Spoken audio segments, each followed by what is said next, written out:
Assalamualaikum warahmatullahi wabarakatuh. Perkenalkan, nama saya Eko Lutfi Andrianto, calon guru penggerak angkatan 10 dari Provinsi DKI Jakarta.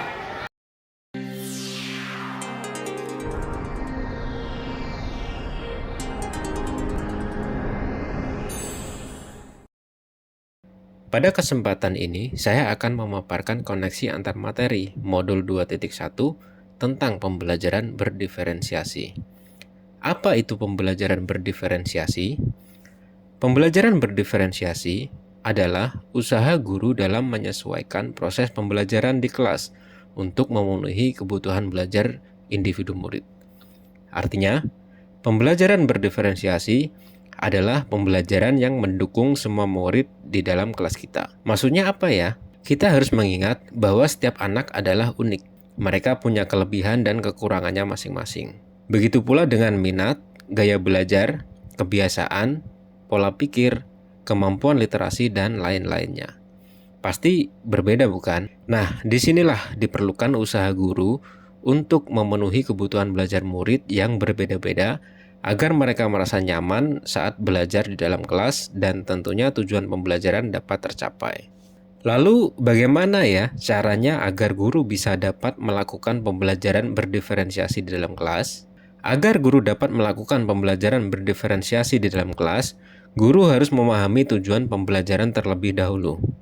Selanjutnya, mengetahui dan merespon kebutuhan belajar murid, menciptakan lingkungan belajar yang mengundang murid untuk belajar, melakukan manajemen kelas yang efektif, dan melakukan penilaian berkelanjutan. Berkaitan dengan kebutuhan belajar murid, maka guru harus memahami 3 aspek berikut ini. Yang pertama adalah kesiapan murid atau readiness. Kesiapan belajar murid, guru harus mengetahui dan menilai pengetahuan awal untuk menentukan apa yang telah murid ketahui. Yang kedua, minat murid. Minat setiap anak pasti berbeda-beda.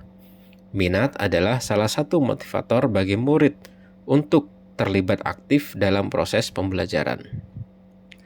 Dan yang ketiga adalah profil belajar murid. Profil belajar murid berkaitan dengan lingkungan, budaya, gaya belajar, dan kecerdasan majemuk yang berbeda-beda antara satu anak dengan yang lainnya. Kebutuhan belajar murid dapat diidentifikasi berdasarkan cara-cara berikut ini. Yang pertama adalah mengamati perilaku murid, mengidentifikasi pengetahuan awal, mereview, dan melakukan refleksi terhadap praktik pengajaran. Berbicara dengan guru murid sebelumnya, membaca raport nilai di kelas sebelumnya, atau bisa juga menggunakan berbagai penilaian formatif dan diagnostik. Strategi untuk membuat referensiasi pembelajaran bisa dilakukan dengan 3 cara, yaitu diferensiasi konten, proses, dan produk. Guru dapat memilih salah satu atau kombinasi dari ketiganya.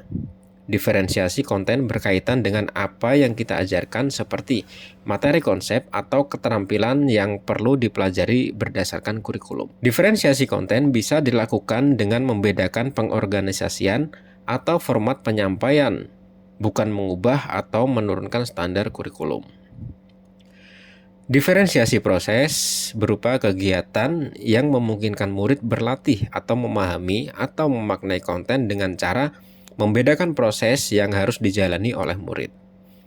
Dan diferensiasi produk berupa bukti yang menunjukkan apa yang murid telah pahami dengan cara membedakan atau memodifikasi produk sebagai hasil belajar murid.